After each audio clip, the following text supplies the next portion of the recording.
from home, cared for by angels brilliant. Stand we here, loving and strong, truthful and good. Let's go. Guarded from home, cared for by angels brilliant. Stand we here, loving and strong, truthful and good.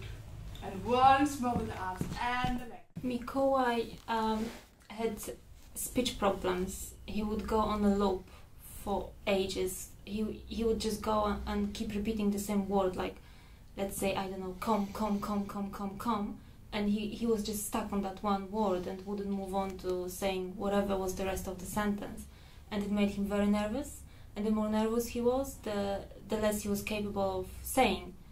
And at some point his teacher, Norma, from his kindergarten, suggested that maybe we should try Eurythmy therapy.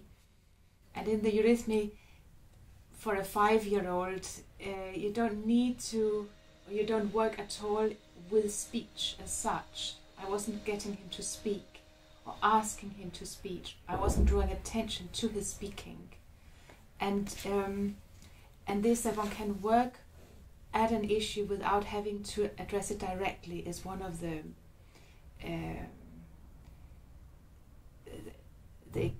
positive things. So for especially working with the younger children, where you don't want them to focus on what they can't do, sort of thing. We didn't have any expectations, I think, at that point, except for the just kind of urge and desire to for him to improve, obviously. So we didn't really know what to expect, but very shortly, almost instantly, we saw like kind of like a little but steady improvements. Oh, some leaves. Like to make the sparkle right up, to make the hearts grow bright, and make the starlight. So the movements we do are also, in that sense, quite repetitive. But they won't usually feel repetitive as long as one is dealing with something which is which resonates with where one is at in terms of that activity on an organic level. Then one can still, even though one is doing the same movement over and over, there's something there which makes it feel like, yes, let me do a bit more of this.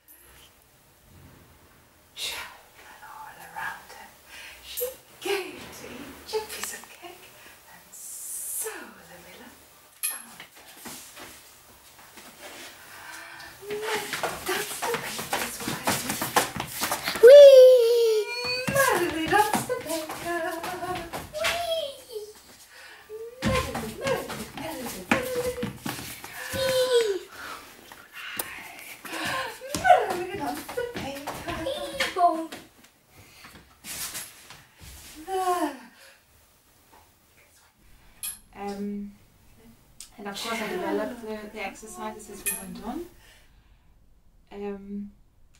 They will always have, a session will always have something rhythmical, and it'll allow for engaging the lower limbs, the legs and the arms. He seemed to have quite recurring upper respiratory tract infections, so ear, throat infections, this kind of thing, colds a lot. Anyway, we have tried to address that and help him strengthen in that area.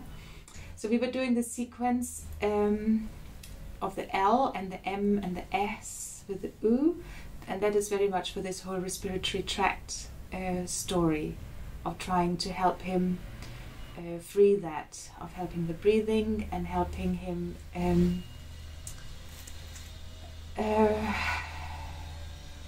help mature this area, if you like, this activity. C, the sorceress, spell, brilliant, spin, sun, spell, spell, to make the horses springing and to stop them soon again. Sim, sound, self.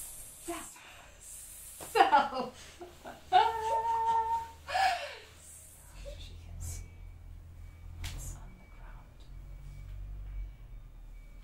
And like when he comes to Eurythmy now, he says, "Oh, do I have to do it this week? Can I do it next week?" But then at the same time, when I wait for him outside and when I hear him laughing and chatting and being and see him after the session being really energetic, I can clearly see that he enjoys this. There's so much laughter coming out from that, from behind this door, and they're having like so much fun together. He's laughing he's laughing his head off. So must have been cool for him. Yeah. But he never tells us what happens. Yeah. Every time I ask him, "So what did you do?" I don't know. I don't remember. Another jumping even.